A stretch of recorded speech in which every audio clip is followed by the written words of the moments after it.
So, I just said something clever. Well, actually, it's actually quite simple, really, rather than it being clever.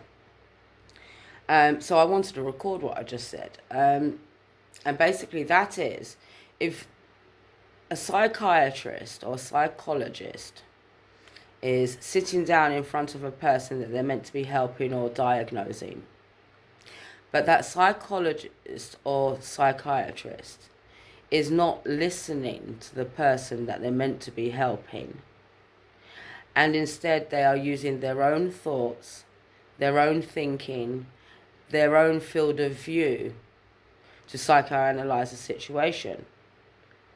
So who is it they're actually psychoanalyzing? Because if they're not listening to the person who they're meant to be helping, and their own thoughts keep coming into their heads, and they're writing down what their own thoughts are because out of what they think from hearing one or two words, then who are they really psychoanalyzing? Themselves.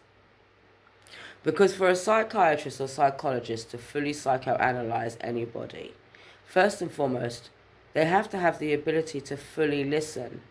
They have to shut off their thinking, which could block their judgment from being correct. They have to listen.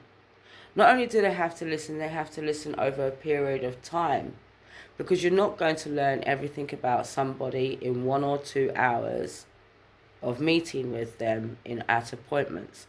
You're meeting with people outside of their normal situations. They're not going to be behaving in the normal ways they would. You're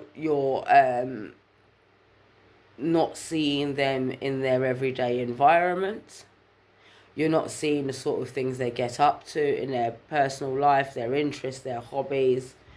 But most importantly, and I'll repeat myself, you're not listening to the person who you're saying you're trying to help. Psychiatrists and psychologists have done this to me.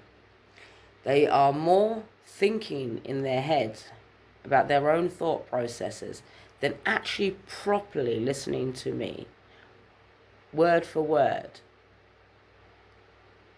Listening without thinking. Because when you start thinking, you're putting your own thoughts and your own words into something. So who are you really psychoanalyzing? The answer is yourself.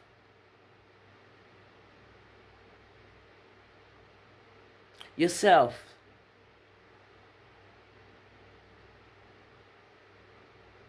A true psychoanalyst, a true psychologist, a true psychiatrist needs to know the person that they're trying to help. So to know that person, you need to shut your own thoughts about your own world and your own ideas down, and you need to listen.